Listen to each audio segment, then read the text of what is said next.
વાહ ભાભી, આ મહિને તો તમે તમારા માટે 2 નવા ડ્રેસ પણ ખરીદી લીધા. એના કરતાં તો મારી પિકનિકના પૈસા આપી દીધા હોત. મારા માટે તો તમે ચોખ્ખી ના પાડી દીધી હતી. નણંદે મહેણું મારતા કહ્યું. સાક્ષી જે કબાટમાં કપડાં ગોઠવી રહી હતી, તેનો હાથ ત્યાં જ રોકાઈ ગયો. તેણે ધીમેથી પાછળ ફરીને જોયું. પછી તેનો સંયમ તૂટી ગયો. તે બોલી, મેં તમારા લોકોનું ઠેકું નથી રાખ્યું. હું મારી જરૂરિયાતની વસ્તુ પણ ન ખરીદું. દરેક વખતે મારા પગારનો હિસાબ કેમ લેવામાં આવે છે? તેનો અવાજ ઊંચો થઈ ગયો. એટલામાં રજત રૂમમાં આવ્યો. માહોલ ગરમાયેલો જોઈને બોલ્યો, શું થયું સાક્ષી? તું બહેન સાથે આવી રીતે કેમ વાત કરે છે? સાક્ષી તેની સામે જોઈને બોલી, તું પોતે જ પૂછી લે તારી બહેનને. મારી કમાણી પર બધાને હક લાગે છે, બસ મને છોડીને. મેં તારી સાથે પ્રેમ કર્યો હતો, તારા આખા ખાનદાનને પાળવાનું ઠેકું નથી લીધું. રજતનો ચહેરો ગુસ્સાથી લાલ થઈ ગયો. તે કહેવા લાગ્યો, મારો પરિવાર તારો કંઈ નથી થતો? સાક્ષી ખૂબ જ સંયમિત અવાજમાં બોલી, તારો પરિવાર મારો પણ પરિવાર છે. પણ હું એકલી આ બધાનો ખર્ચ ઉઠાવી શકું તેમ નથી. મારી પણ કેટલીક વ્યક્તિગત જરૂરિયાતો છે. હવે તારી બહેન એમ કહે છે કે હું મારી જરૂરિયાતોમાં કાપ મૂકીને તેની ઈચ્છાઓ પૂરી કરું, તો એ મારાથી નહીં થાય. તું પણ 6 મહિનાથી નોકરી છોડીને બેઠો છે. નોકરી કરવામાં પણ તને નખરા નડે છે. મેં તારા માટે નોકરી શોધવાની કોશિશ કરી તો તે એમાં પણ ખામીઓ કાઢી. જો, હું પણ મારી નોકરીથી પૂરી રીતે સંતુષ્ટ નથી. હું પણ સમજૂતી કરીને કામ કરી રહી છું જેથી ઘરનો ખર્ચ ચાલી શકે. અત્યાર સુધી જરૂરી ખર્ચ તો હું ઉઠાવી રહી હતી, પણ આવા મોંઘા શોખ હું કોઈના પૂરા નહીં કરી શકું. મેં તારી સાથે લગ્ન કરતી વખતે ક્યારેય વિચાર્યું નહોતું કે તું ઘર ગૃહસ્થીનો બધો જ બોજ મારા ખભા પર નાખી દઈશ. બોલતા બોલતા સાક્ષીનો અવાજ રડમસ થઈ ગયો. રજતનું માથું નમી ગયું કારણ કે પત્નીની વાતમાં સત્ય હતું. સાક્ષી કહેવા લાગી, હું આ કહેવા તો નહોતી માંગતી, પણ જો તને ઘરે બેસી રહેવાની આદત પડી ગઈ હોય અને તારાથી કામ ન થતું હોય, તો હું પણ હવે આ ઘરમાં નહીં રહું. હું શું કામ એકલી ઘાણીના બળદની જેમ મજૂરી કરું? આટલું કહીને તે રડતી રડતી પોતાના રૂમમાં ગઈ અને સામાન પેક કરીને ઘરની બહાર નીકળી ગઈ. ત્યારે જ સાક્ષીની સાસુ કમલાજી રૂમમાંથી બહાર આવ્યા અને રજતને વળતા કહેવા લાગ્યા, હું તને કેટલા દિવસથી સમજાવતી હતી કે વહુ પર આટલો બધો બોજ ના નાખ. પણ તે તેને રડાવી જ દીધીને. તેની બહેન શ્વેતા પણ તેને જ મહેણું મારતા કહેવા લાગી, તમારા કારણે આજે ભાભીએ મને પણ સંભળાવી દીધું. જો તમે સરખી રીતે કમાતા હોત તો હું ઓછામાં ઓછું મારી સહેલીઓ સાથે પિકનિક પર તો જઈ શકી હોત. તે પણ રડતી રડતી પોતાના રૂમમાં જતી રહી. રજતનું માથું શરમથી ઝૂકી ગયું. આજે પોતાના જ પરિવારમાં તે એક ગુનેગારની જેમ ઊભો હતો. કોઈ તેની સાથે વાત કરવા પણ તૈયાર નહોતું. ઉપરથી તેને સાક્ષીની યાદ પણ આવી રહી હતી, કારણ કે તે તેને ખૂબ પ્રેમ કરતો હતો. બસ, નોકરી છૂટ્યા પછી તેને હવે કોઈ જવાબદારી ઉઠાવવાનું મન થતું નહોતું. તેને ઘરે બેસીને ખાવામાં જ મજા આવવા લાગી હતી. હવે ઘરમાં રહેવું રજત માટે દિવસેને દિવસે મુશ્કેલ બનવા લાગ્યું હતું. તેની બહેન તેની સાથે સરખી રીતે વાત નહોતી કરતી. માં પણ બસ જરૂર પૂરતા જ શબ્દો બોલતી. બંનેની નજરો તેનાથી બચતી રહેતી, જાણે તેણે કોઈ ભૂલ નહીં પણ મોટો અપરાધ કર્યો હોય. પહેલાં જે ઘરમાં તેની વાતો પર હાસ્ય ગુંજતું હતું, ત્યાં હવે સન્નાટો તેને ખૂંચવા લાગ્યો હતો.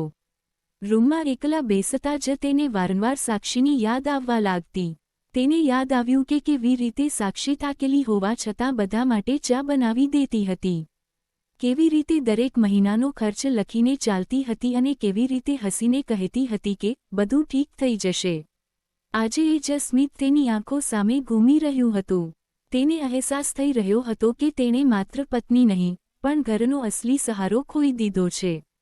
તેણે ઘણીવાર સાક્ષીને ફોન લગાડ્યો પણ દર વખતે કોલ કપાઈ જતો અથવા રિંગ વાગતી જ રહી જતી. સાક્ષી ફોન ઉપાડતી નહોતી. તે સમજી ગયો કે આ વખતે તે ખરેખર ખૂબ જ દુભાઈ છે. રજતે મેસેજ પણ લખ્યો, પછી ભૂંસી નાખ્યો. શું લખવું, માફી કેવી રીતે માંગવી, તે કંઈ સમજી શકતો નહોતો. પહેલીવાર તેને પોતાની બેદરકારીનો બોજ દિલ પર સ્પષ્ટપણે અનુભવાઈ રહ્યો હતો. બીજા જ દિવસથી રજતે નોકરી શોધવાની કોશિશ શરૂ કરી દીધી. સવારે વહેલા ઉઠીને જૂના દસ્તાવેજો કાઢ્યા, બાયોડેટા ઠીક કર્યો. ઘણી જગ્યાએ ઓનલાઈન અરજીઓ મોકલી, 2-3 જગ્યાએ રૂબરૂ પણ ગયો, પણ દરેક જગ્યાએ એ જ જવાબ મળ્યો, અત્યારે જગ્યા નથી, અથવા અમે તમને કોલ કરીશું. તે જાણતો હતો કે આ કોલ ક્યારેય આવતા નથી. દરેક નિષ્ફળતા સાથે તેના ડગલાં વધુ ભારે થતા જઈ રહ્યા હતા. તડકામાં ચાલતા ચાલતા જ્યારે તે બસ સ્ટોપ પર બેઠો, ત્યારે તેને લાગ્યું કે શરીર કરતાં મન વધુ થાકી ગયું છે.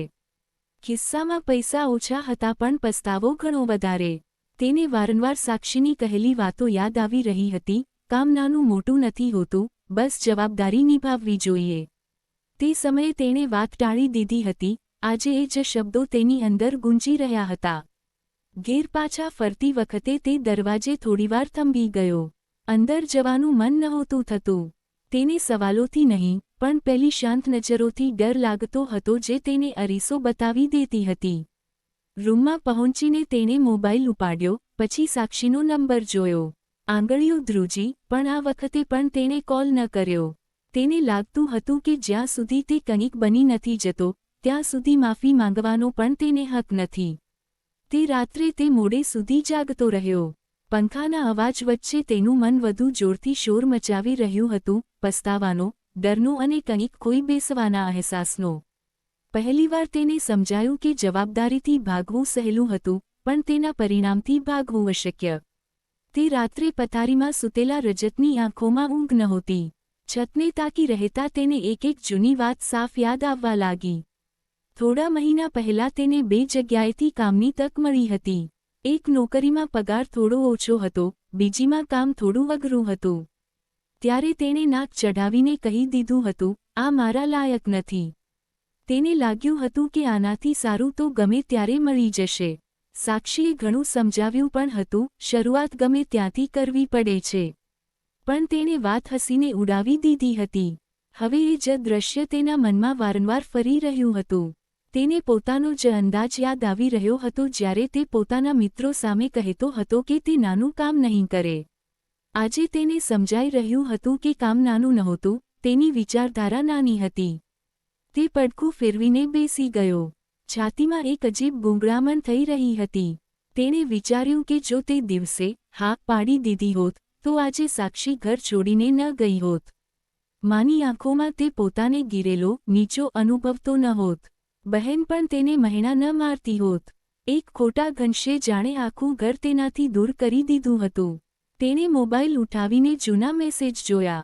તેમાં પેલી કંપનીનો મેસેજ પણ હતો, જો તમે જોઈન કરવા માંગતા હોવ તો કાલ સુધીમાં જણાવશો.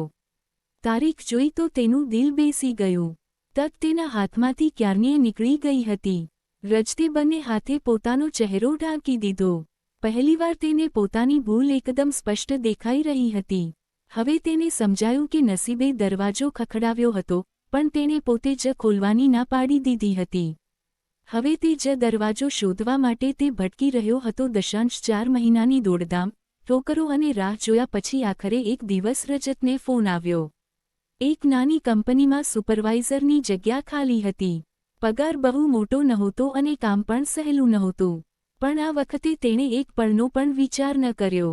સામેવાળાએ શરતો કહેવાનું શરૂ જ કર્યું હતું ત્યાં રજત તરત બોલ્યો, હું તૈયાર છું. ક્યારથી આવવાનું છે? ફોન રાખતા જ તેની આંખો ભરાઈ આવી. તેને લાગ્યું કે જાણે કોઈએ ડૂબતા માણસને તણખલું નહીં, પણ આખો સહારો આપી દીધો હોય. બીજા જ દિવસે તે સમય પહેલા ઓફિસ પહોંચી ગયો. જે કામ સોંપવામાં આવ્યું તે ચૂપચાપ કરતો રહ્યો. તેને હવે ફક્ત એક જ વાત સમજાઈ ગઈ હતી કે કામ જ ઇજ્જત પાછી અપાવે છે. સાંજે થાકેલો જ્યારે તે બસમાં બેઠો ત્યારે તેણે ખિસ્સામાંથી મોબાઈલ કાઢ્યો. સાક્ષીનો નંબર કેટલી વાર ખોલ્યો અને બંધ કર્યો. દિલ જોરથી ધબકી રહ્યું હતું. આખરે તેણે મેસેજ ટાઈપ કર્યો, સાક્ષી, હું આજથી નોકરીએ લાગી ગયો છું. આ વખતે કોઈ પણ શરત વગર કામ કરી રહ્યો છું. ઘરની જવાબદારી હવે હું બરાબર ઉઠાવીશ. તે જે કહ્યું હતું તે બધું સાચું હતું. જો થઈ શકે તો પાછી આવી જા. હું તને ખૂબ પ્રેમ કરું છું. મેસેજ મોકલ્યા પછી તે મોડે સુધી સ્ક્રીન જોતો રહ્યો. દરેક સેકન્ડ ભારે લાગતી હતી. તેને ખબર નહોતી કે શું જવાબ આવશે, પણ પહેલીવાર તેને લાગ્યું કે તેણે સાચી દિશામાં ડગલું માંડ્યું છે. હવે નિર્ણય સાક્ષીના હાથમાં હતો અને રાહ જોવી તેના ભાગમાં. 5 દિવસ પછી બપોરે રજતના મોબાઈલ પર મેસેજની ઘંટી વાગી. તે ઓફિસમાં ફાઇલ જોઈ રહ્યો હતો. જેવું સ્ક્રીન પર નામ જોયું, તેના હાથ સહેજ ધ્રુજવા લાગ્યા. મેસેજ સાક્ષીનો હતો. હું ઘરે પાછી આવી રહી છું. આશા છે કે આ વખતે આપણે બંને મળીને ઘર ચલાવીશું, એકબીજા પર બોજ નાખીને નહીં. સાંજ સુધીમાં પહોંચી જઈશ. મેસેજ વાંચતા જ રજત ખુરશીમાં પાછળ નમી ગયો. તેની આંખો ભીની થઈ ગઈ. તેણે તરત જવાબ ટાઈપ કર્યો, બસ તું આવી જા. આ વખતે તને ક્યારેય ફરિયાદની તક નહીં આપું. હું ખરેખર બદલાઈ ગયો છું. તે દિવસે તેણે પહેલીવાર ઘડિયાળને વારંવાર જોઈ. દરેક કલાક લાંબો લાગતો હતો. કામમાં મન નહોતું લાગતું, પણ દિલમાં એક સુકૂન હતું કે જે તૂટી ગયું હતું તે ફરીથી જોડાવાનું છે.